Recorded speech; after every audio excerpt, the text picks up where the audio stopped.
Hi, I'm Katy Hornaday, CEO of an ad agency called BarkleyOKRP, and this is Tell Me Everything.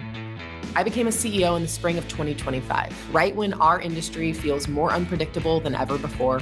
Tell Me Everything is a series of candid conversations with leaders about navigating pressure, pivots, and change in real time, and about replacing isolation with honesty and community.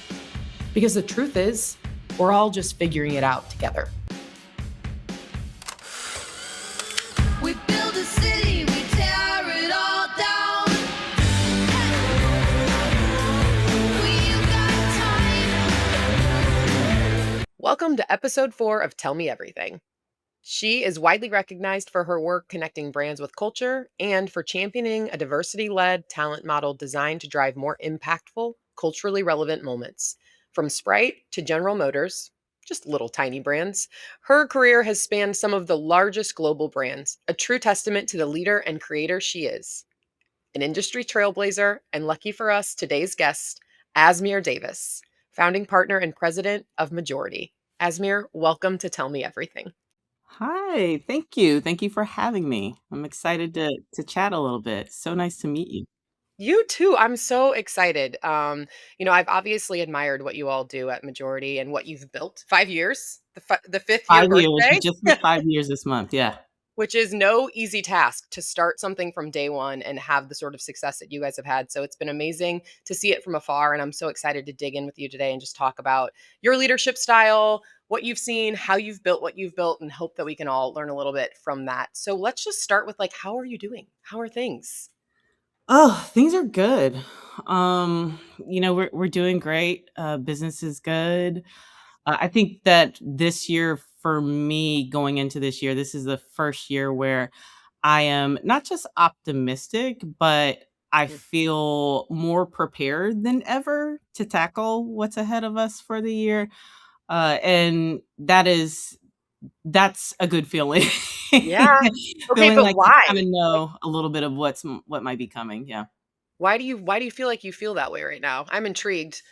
We, hitting the 5-year mark was pivotal for us for a lot of reasons. Last year was what I like to call a stabilizing year for us. I think Mhm. the industry overall was going through a lot of changes. A lot of people were facing headwinds, and we took advantage of that opportunity to really solidify our foundation internally, just sort of codifying what we are, who we are, and how we want to move forward for the next few years to come, understanding the shifts that are happening in the industry and what's worked for us in the previous 5 years. And having done that, we made some organizational changes. We brought on a new partner who is an amazing addition to the team, and just setting us up for success for the next 5 years. So that just, I think, puts a little bit of pressure that I maybe had in the previous years off of me, Yeah. to know that I have figured some things out and we have a plan to not just face any challenges that might come our way, but also more importantly, set us up for success for things proactively. I love that. I love that because I mean, just watching from the outside, you came out fast, you were running hard and fast, and I think the idea that using a year where maybe it wasn't as breakneck as a year to really, sort of make that foundation really strong to head into the next chapter is really cool. And I think a different way of thinking about years where they have different paces, right? Yeah. So I think it's amazing advice. One thing as I'm sitting here in episode 4, I'm thinking about the last few guests on this little podcast of ours. And, we had somebody from Chicago, we had a leader from Minneapolis, someone from Richmond. You're in Atlanta. So I didn't intentionally create a guest list that was all sort of outside of the classic LA, New York agencies, but I Mhm. do think there's kind of a moment being had right now. And I'd love to just hear if you're seeing that, if you're hearing that from clients, or even what it feels like to find clients, recruit talent when you're not in maybe one of those sort of typical markets for our industry. Yeah, it definitely is a moment.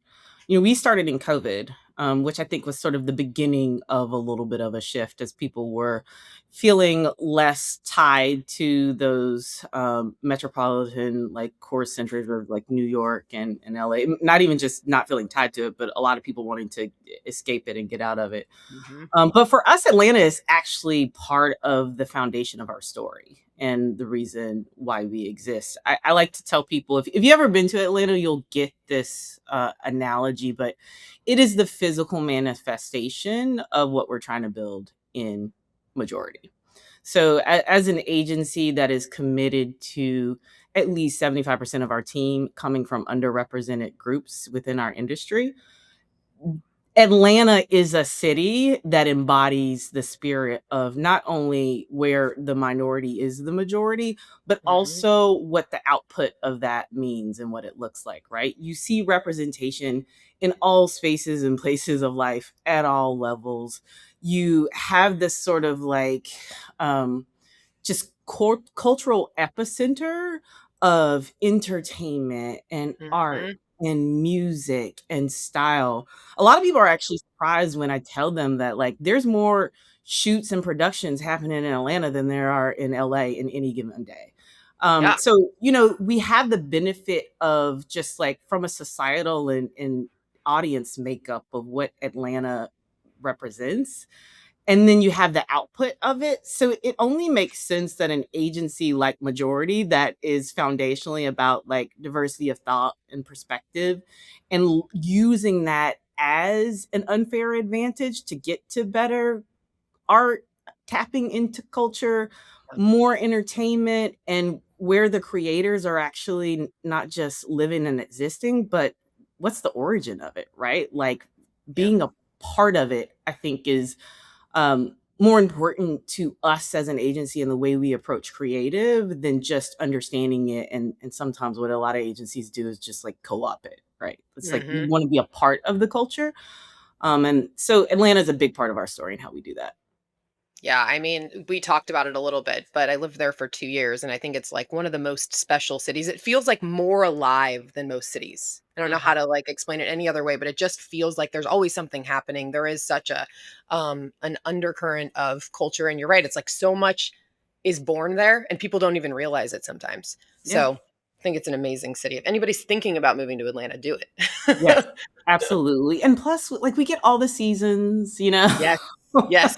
Yes. It is, and it's a place too where particularly if you get to a place in your life where you want to own property and have some space to stretch out, it is far more attainable in Atlanta. Now, in recent years, you know, if you've been in Atlanta like myself for more than 20 years, you see that there's definitely been a shift and there the cost of living has increased as Yeah. much of the United States in general has, much of the world has. But it is still far more attainable for an individual to sort of build a life of comfort and a family than I think in a lot of the big hubs that we typically see agencies being based out of. Clearly culture is such a huge piece of the model of majority. And in fact, I want to go to a few quotes that we've seen in the press from Omid, your co-founder. And he has said that your leadership has been pivotal to majority's success. The other thing he said, and this is like the very high praise, but a lot of weight. He said that you are the conscience of the company and the embodiment of the values, and like that's a pretty tall order. That's very high praise, but there's a lot in there. And so, what does it mean to lead in that way? How does that show up day to day? And tell us a little bit about how you get such incredible praise. Yeah, yeah. You're right. That is a lot. I was like, oh, okay. Whew, no pressure. That seems easy. No pressure.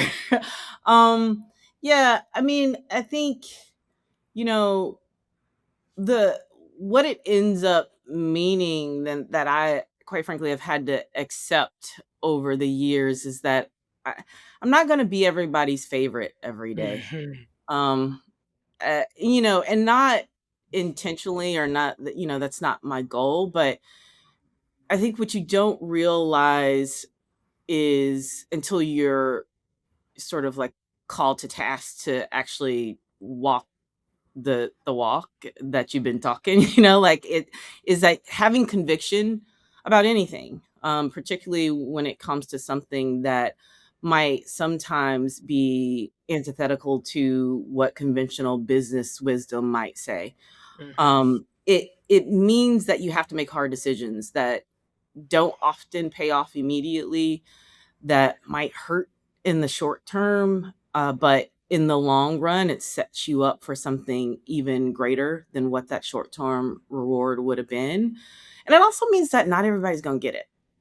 Not everybody's going to get it. Not everybody's going to necessarily care or understand how your values need to come to life in behaviors. That means that you are going to break convention. It's going to be uncomfortable. It's going to feel unfamiliar.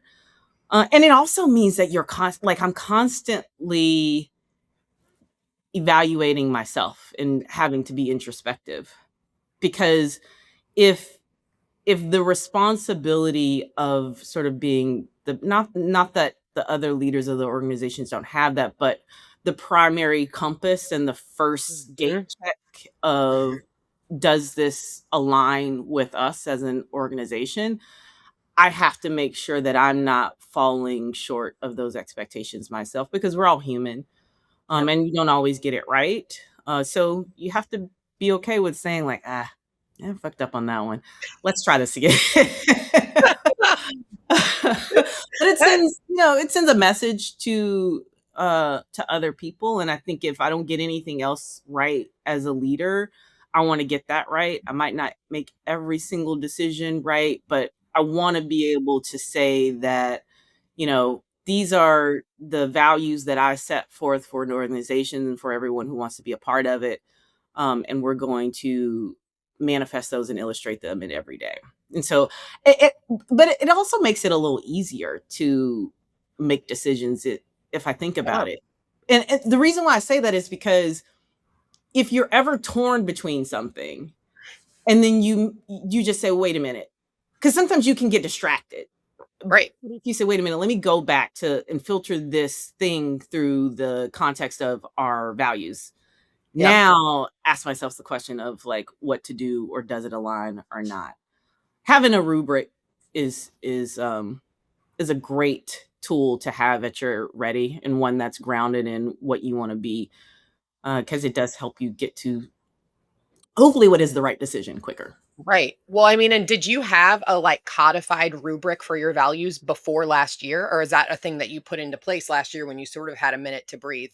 No, we did. We One of the things that we did in our first retreat that we were just talking about was we rolled out those values. I think that's why the retreat is so critical for just our day-to-day business. We don't do anything else every year. We make sure we have that moment to collectively gather all of the team. We don't we don't spend a whole lot of time talking about like client work. Like that's not the purpose of it. It is Yeah. truly like team building, regrounding in the values and what we stand for. So we rolled that out in year one. And ever since, we just continue to remind ourselves about it. Like every year, we start off with somehow incorporating the values. And it's part of what we put into our onboarding process for new team members. Yeah. So it's a big piece of, I think, how we continue to do what we do and stay true to that as Yeah. we grow. So it's really fascinating to me as we started to talk about your path and particularly when it comes to majority. This idea of being a founder, being there from day one to sort of birth a baby and then see it grow. And I think about that in contrast of myself and our companies, hundreds, but it's still hundreds of people. And even at that scale, I recognize that when we hire people and when we bring people in, they all continually reshape the culture of our company. I talk a lot about it as like the soul of our company. And so I'd love to hear about from your perspective, when you start from the ground level, what does it mean to bring new talent in? What does it mean to both be limber enough to let new perspectives shape and evolve who you are as a culture? And what does it mean to protect the real initial Yeah. intent of majority? And how do you do it? Yeah. It's probably the hardest thing about building an agency, Every new hire matters. Mhm. Totally. Even every piece of business you take on matters and can shift your culture and the tone of your business and your agency one way or the other. And we don't always get it right, Yeah. but you hope that by communicating really clearly what you stand for and allowing people to make the decision on whether or not they want to be a part of that, some people will naturally weed themselves out. Yeah. um and then also it's just like when people ask me about, like, so what's been the hardest thing, a lot of people assume it's going to be the business part of running an agency, like make sure we fill the pipeline and fostering great client relationships. That's yes, you got to do that. We didn't have many struggles from that standpoint, because we just, I think a little bit of luck and setting forth a clear intention also helps Yeah. tremendously. But when you're trying to achieve anything and you're doing it with a collective of individuals where no one's checking the same boxes. Right. uh, Intention. yeah, yeah, Yeah. like by design, Right. right? um all of a sudden stuff gets much harder than you expected. Like, I remember probably about, like, maybe 8 months in, it was before we hit the 1-year mark. That's part of why we rolled out the values that we did, is that I sat back and I said to myself, I was like, "This is why no one's done this before. Yeah. Oh my god." I'm like, "This is so hard." Oh, I get it. I get it. Because like, before we started this, like, one of the things that Omid used to say all the time is just like, this seems so obvious. I don't know why no one's done it before. And I'm like, yeah, yeah, come on, let's just do this. And then we quickly got in and it was like, oh, all right. Okay. We got 15 different personalities, perspectives, everybody. And not only do you have this, like, diversity of thought and experiences, part of the remit of what you're building is that everyone has space to, like, Yes. and a platform to let that live and breathe and be a part of the work too, right? Like, not just tolerated, but celebrated and infused into what we do. And you're like, oh, now all of a sudden things that used to be real easy are now far more difficult because you have to take the time to evaluate and question maybe, like, assumptions that you might have had, to Mhm. learn, right? To learn about new cultures and ways of living and existing in the world that you aren't familiar with, and then apply that to with a level of understanding to what are the implications for how I should look at this thing or whatever. I've said this so many times now. I'm like, I'm sure people are sick of me saying it, but I cannot think of a better way to illustrate it. It's like, if you ask 10 Asmirs to go into a room and make a decision, we're coming out real quick. Like we speak the same language. We all have the same reference points. We probably, like, I don't even know if we need to exchange words. It'd be like, yeah, yeah, Yeah. of course, We know it's what we're this, doing. right? Of course. But when you ask 10 individuals who all have different perspectives and oftentimes don't not only do they not have the same references, the even language, right? Mhm. Like, Mhm. what you mean by a certain word might not be the same thing as my understanding of that. Cultural nuances of tone, of even proper ways of interacting with people and interpersonal relationships and how people take that and Mhm. respond. All of that comes into play. And so it is definitely much more difficult when you are intentionally building a team with diversity at the center of it. And that's part of the reason why, like, the values piece of it is really important. Yeah. Actually saw recently Simon Sinek talked about, like, what culture means to him from his perspective, like how he defines it. The way he simplifies complex ideas, I always enjoy. But he said that like he defines it as where it's the intersection of the values that you have and the behaviors that you manifest, Hmm. and that's what your culture is. I'm like, Yeah. that makes complete sense. So like your values have to be expressed through a series of actions, and then that's how you create the culture that aligns with your purpose and who and what you want to be. So, if you keep that at the center and then you start to decision off of those things, Yeah. your behaviors ultimately illustrate to the broader team, particularly as a leader, what culture looks like for the organization. And so even when you add people on, we recently added on a group account director who is amazingly talented, seasoned, experienced, like just smart as a whip. Love working with her. And she was talking about like the first time we ever had an interaction, she showed some slides for a scope and I think a team management proposal that she was going to put in front of a client.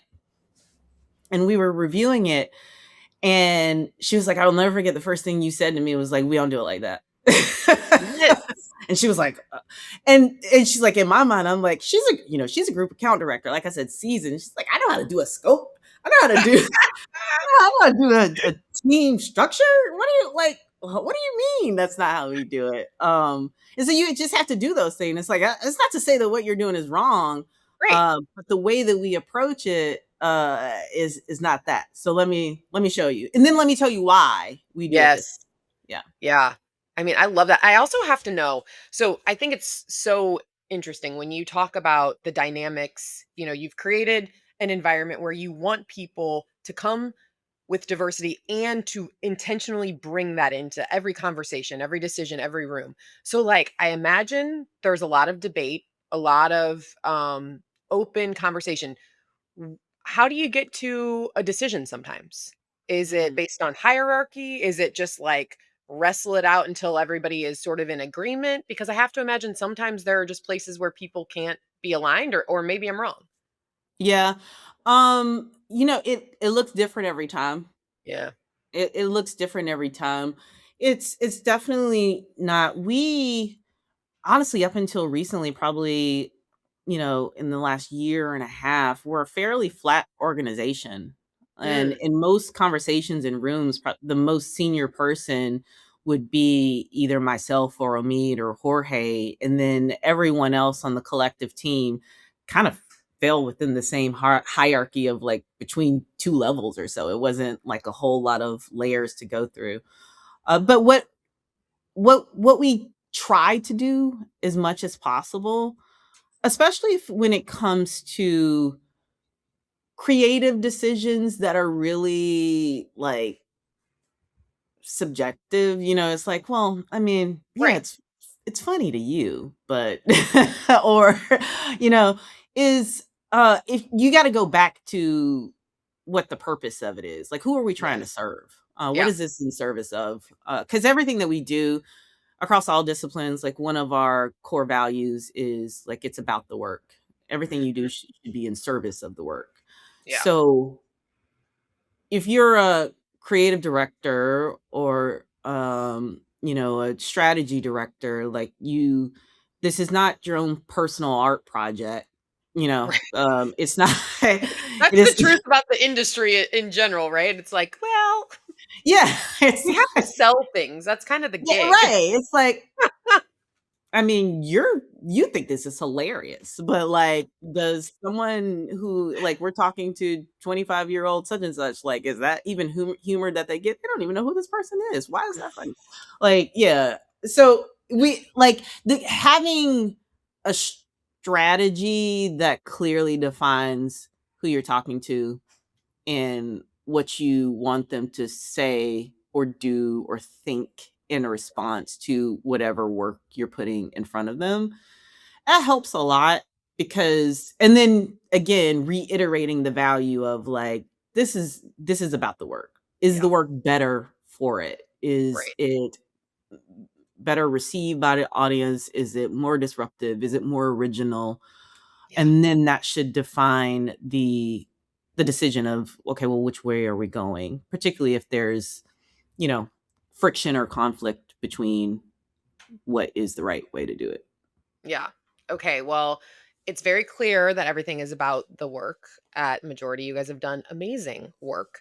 Good. And since you've really, like, you've spent your whole career working on iconic brands from Sprite to General Motors, when you think about campaigns that really move culture, what do they tend to have in common?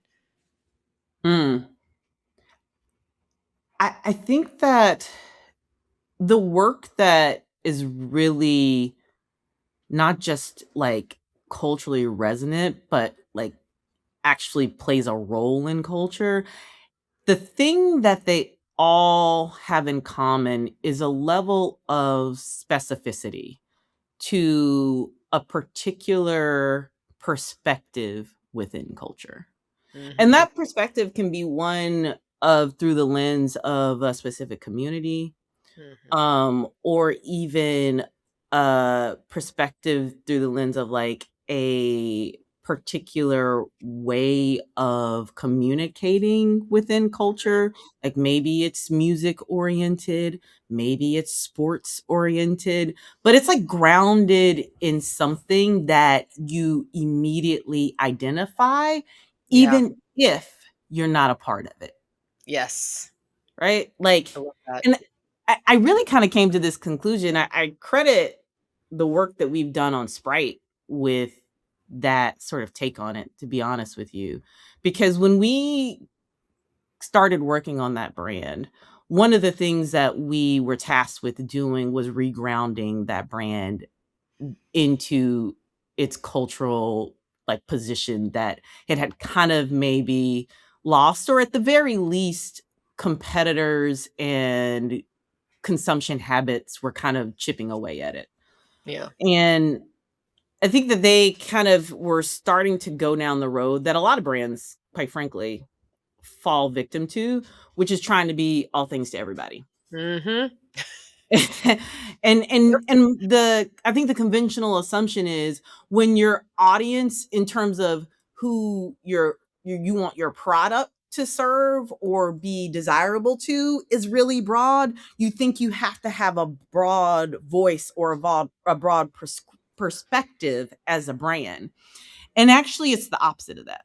Hmm. You have to have a clear articulation of the perspective that best embodies the spirit of the type of brand that you want to be and what you want to be known for. And then by proxy, it sends out a signal and has a halo effect to all audiences, even if that isn't their personal lived experience or perspective that they are familiar with. And that's Yes. what Sprite did in its origin. And when we brought that back into the brand and embedded it in everything that we did in the work, the business results followed. The fact that they just surpassed Pepsi as the number 3 soda like proves that out without question. If there's any question that like creativity and culturally resonant work moves business, like that's Hmm. a case study if I've ever seen one. Yeah. And they're continuing to do it. We just renewed the partnership with the NBA, which they had gotten away from, and it's like it makes sense. It's like you don't have to be into basketball to appreciate what that means, right? You don't have to li- listen to hip hop to understand the cultural voice and what that means for a brand to like speak from that perspective. And that's what I think all of the work that I've seen, not just that we've done, but just out in the industry and in the market, that really I say like, yeah, that brand gets culture and it is a culturally relevant brand that resonates with a particular audience. That's what they have in common. They are unapologetic about the perspective that they're speaking from, even if it's not for everybody.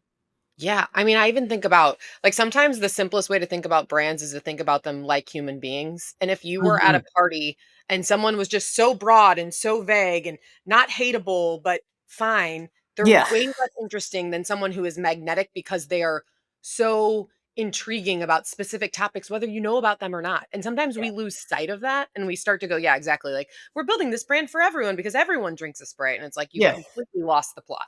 Yes. Exactly. Exactly. Amazing. Well, that was incredible. I wanted to be like, "Yes, keep going, Asmir." That was like a master class in how to build culturally relevant brands. So, thank you for that. And I would say like, it's clear you've been in this industry for a long time. You've been doing this for 2 decades. We're at a very weird point in the industry. You mentioned it at the beginning. There's a lot that's changing. There's a Just a lot little bit. that's changing. Yeah, just a smidge. Um and I would love to know just like right this moment what are you finding encouraging? What are you finding discouraging that makes you a little worried? I have to imagine your perspective specifically because of what majority is really built on must be shaped by some of the sort of disheartening trends that we're seeing around DEIB in our own industry and clients. But I just love maybe you have some more optimism for all of us to hear, Yeah. or maybe I not. Yeah, no, I actually do. To be honest with you, and I think my perspective probably comes from the DEI piece of it, obviously, because of the type of agency that we are and are building, but also as a small independent agency. Hmm. I think the changes that we're seeing, particularly in the big holding company world, is actually a positive sign. Hmm. And hear me out. I mean, it's probably hard to see, especially as you see people. I mean, I personally have so many good friends and colleagues who are back in the job market looking for opportunities because of all of the shifts. Hmm. Um, Hopefully those that will settle out as things sort of land where they will be. But I look at it as a positive sign, not because I think we've figured it out, but at least what it signals for me, it's an undeniable message that the old way is done. Yes. Like, we're done with that Yes. experiment, right? Decades long Um, experiment. yeah, a really long experiment, Mhm. but nonetheless, it's you cannot look at that and say, "Well, this is just a blip in the same story, and we should, like, get back to that." Like, Yeah. you can't be at least, like, remotely intelligent person and look at what's going on and think that we're gonna go back to the way it was. Like, it's just not happening. Nope. Um, so what that says to me is like, okay, all right, at the very least, if this signal is saying like the old way of doing things isn't working, people are going to be, especially hopefully, those in positions of power and decision and leaders will be thinking like outside of the conventional way around what this can mean for independents and smaller boutique agencies, upon which we fall into that. Mhm. We have an interesting perspective because we do have a partnership with WPP. So, as someone who has at least an adjacency to holding company culture, although they have a minority stake, there's absolutely value in that collective bargaining power that comes with big holding company, and it allows us to sort of, I think, deploy our flavor of creativity at a larger scale Mhm. that you may not be able to pull off for big brands in particular that just need more infrastructure, quite frankly. They just do. Yeah. Uh, Coca-Cola needs infrastructure. They are a massive global brand. And Right. so, my team of 45 can do as much as we can, but, at some point, you really need that global network of expertise, technology, tools, and resources to deploy marketing initiatives on their behalf Yeah. that are effective, and also you can communicate and showcase and illustrate that it's working. So Yeah. there's always going to be a place for it, but I do wish that as it relates to the implications that means for smaller and independent agencies, that I saw more of the conversations or even actions around the importance of diversity in these new models, because we are best poised to act on and implement those strategies Mhm. more so than the big agencies. That's the Right. reason why we started Majority, is because we recognize, even with good intentions, massive agencies can't turn those ships on a dime, Right. like they Right. can't.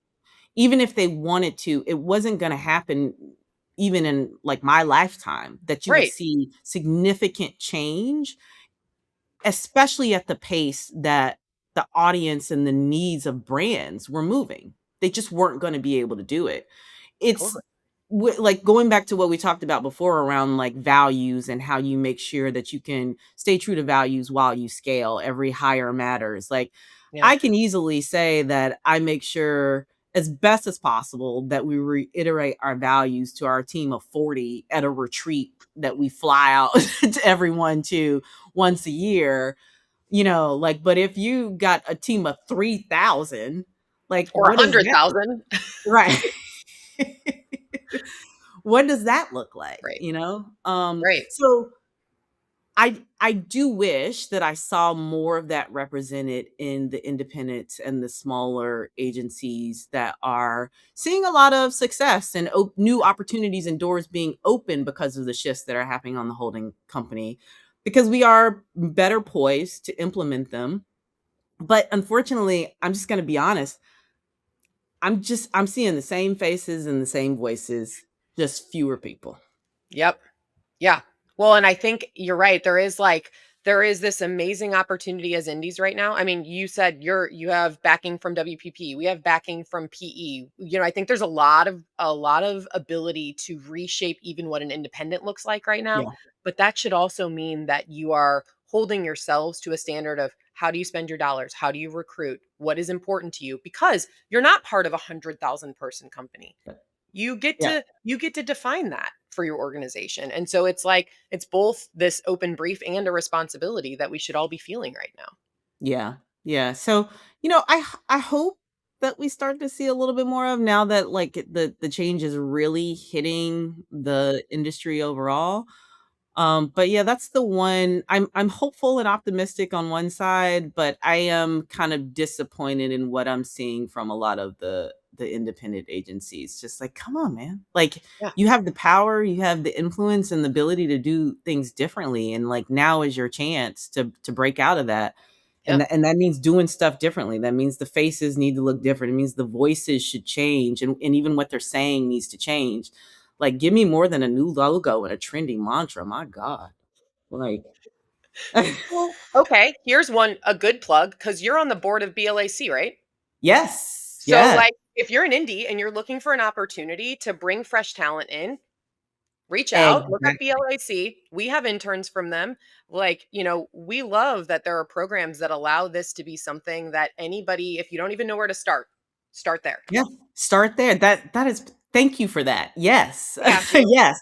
And speaking of like, the failures of our industry overall, like BLAC had a really hard year last year Mhm. because people walked away from a lot of their initiatives and just weren't investing in diverse talent the way that they were the previous 3 to 4 years. And Yep. we and it's crazy because it's like when you ask about like some of the work that we have done in the past 5 years that people are say is like amazing and it's great. It's like, when you look at Sprite, we got BLAC interns behind that. When you look at Coca-Cola, when you look at what we, even the our one of our newest pieces of work that we just launched for fintech company Zip, it's, the art director on that came from the BLAC program 2 years ago. Yeah. And it's just like, the this is what creative talent looks like Yes. 5, 10, 15 years from now. So you can't keep using the same blueprints and systems and ways of pipelining talent and evaluating what talent looks like and think you're going to get a different result. So yes, Well, highly encourage. It's not too late if you're an independent agency to get on board with BLAC. and I would also say, like, as we enter an era of I think sort of homogenous POVs become even less valuable, Yeah. and voices that are close to culture and close to youth culture and close, and bring something different to the table, that becomes even more valuable. And we have to see that um through diversity and through like internships and those who really get it. You're not going to Yes. get that from AI. Yes. You're not. You're not. Wait, one thing that I always tell people about AI, everybody has a different definition of what culture means. And it Mm, can mean different things depending right. on the context. But for us, particularly as it relates to advertising output and creativity, we look at culture as the artifacts and systems of thinking and behaving that are the outputs of what's now meets what's next. Mm, And that tension of like evolution of the way people do things, creative taste, yes. new technology, the all of those outputs, that's what culture is. Like that's why a lot of people kind of, I think, like misattribute culture as things like TikTok trends. It's like that's no, that is a TikTok trend, Right. but it is an artifact of culture, right? Like because it's a space where new things are happening rapidly, and it's easy to confuse the two. But that is where, to your point, AI is never going to be able to tell us what's next. No. No. It's Because just it not. only scrubs from what has existed. Yep. Exactly. Yep. I love that. Okay, so I want to hear you talk a little bit about if somebody's listening to this and they really want to someday get to where you are right now, particularly maybe women from underrepresented backgrounds. What advice would you give them about building influence and making impact in this industry? The best piece of advice I can give is to stay true to yourself. And this is something that I adopted as my own personal life mantra. I actually got it from a she's like an energy specialist that really talks about like how we move in the world and manifest our lives through the lens of energy in the universe. And Mm, she said one time, like, if you are not in your home energy, which is like who you are and, how you want to live your life, then what is meant for you in the universe can't find you. mm, Which makes so much sense when you think totally. about it. Yes. I think we forget that because we live in such a technology-focused world and digital world where we are completely accessible to everybody at all times, no matter what we're doing and where we're at. Like, I'm of the big age where I still remember the home line. Like Big age. I'm of that big age. Like, I still remember having the home phone, Oh particularly yeah. like, as a teenager, right? Like, waiting on that phone call. Or where snail mail was still the primary way that you could communicate with someone in written form. It wasn't text and email. Yep. So, if you weren't home to answer the phone when the person was trying to reach you, you're not going to get the call. You're going to miss it. If you're not there to receive the mail or the package or whatever it is at your home address, you're going to miss it. And so when you stay true to yourself, the things that are meant for you will always find you. And it's the thing that it's also freeing because it's Yes. exhausting trying to be something Yes. that you're not. Particularly again as a black woman who you're probably going to be one of one in a space, oftentimes, especially in professional settings. You don't typically have a blueprint to go off of. I can't look, if 10 years ago I wanted to think about like I want to build an agency and be a part, like what's another black woman who's like there's not a slew of them for me to go from and call up and say like, "Hey, you got advice?" Right? There's a handful of them that have done it to credit to themselves. Like, it is hard. And so you don't have Mhm. the blueprint to go from. So all you can do is be yourself and let the things that are meant for you find you. And it's exactly how even the opportunity to partner in this endeavor at Majority found me. I did not know Omid. I did not know Jorge. I did not know Shaquille O'Neal. No As most innocent. don't. Right, as most people don't. I knew who he was as a celebrity, not as a business partner. But what I had done is I had built a reputation for myself over the course of, almost 2 decades of what I stood for, the things that were important to me, what I was good at. Yeah. And so when those individuals were talking to other people about what they wanted to build and that they were looking for partners that could help bring this thing to life, more than one person would say, "You know who you need to talk to." I love that. I love that. Yeah, so that was just me being very clear about who I was, what mattered to me, and communicating it loudly and proudly. So, I encourage people to do that as much as possible. Amazing. Okay, so we're doing this little thing where we ask the woman who came before you to ask you a question. And so before you was Nikki Baker, who's the CEO of Fallon in Minneapolis. And I love her question because it is so practical, but also like an excellent question to ask. So her question is, when traveling for work, what is the one non-work item you must pack in your bag or carry on? Oh, easy. An electrolyte hydration pack. Hey, say the same thing. I had someone once say to me, I bet you have such a great routine for keeping yourself healthy with all of your travel. I said, literally, the only thing I can do is water. Yep, Water and electrolytes. that's it. I don't have Do you have a anything favorite else. brand? Yeah, I really like Pedialytes. Oh, dang. Okay. All right. Mhm, I like that. mhm. Yep. That's a good one. I ran across those with one of our clients, Abbott, Yes. makes the Pedialyte brand.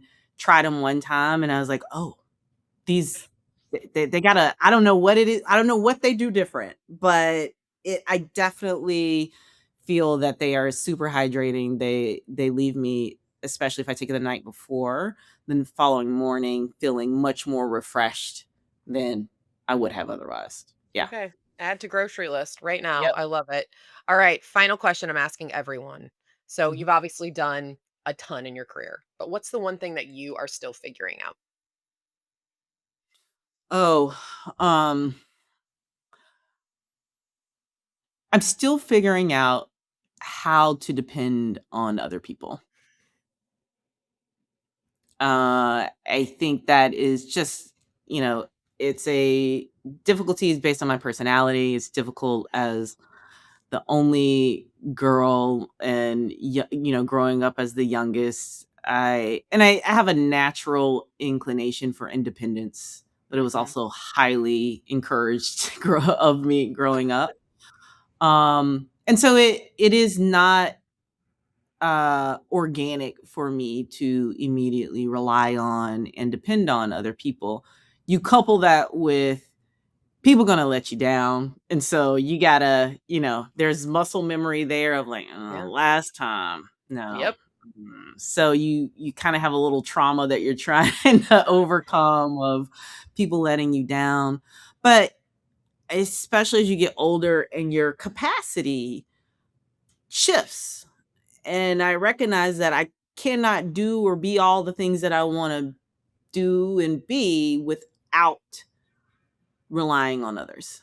Yeah. And how do you get that while still accepting that people will still continue to let you down? Totally. But that Totally. does not mean that you should not strive for openness for other people, to give them an opportunity to support you in whatever way they can. Yeah, that's amazing. Asmir, this has been incredible, truly. I continue to love this little boondoggle of mine because truly, I feel like I'm drinking in so much incredible advice between the idea of being in your home in order to get what is meant for you, and even the conversation around diversity and where we're at in this industry, and so many other things. So thank you for taking the time out of your busy Thank you schedule for of having me. building killer brands, and have an amazing day. Thank you so much. It was such a great conversation. And once again, I am honored to be able to share this platform with all the other amazing guests that you've had. So thank you. We build a city.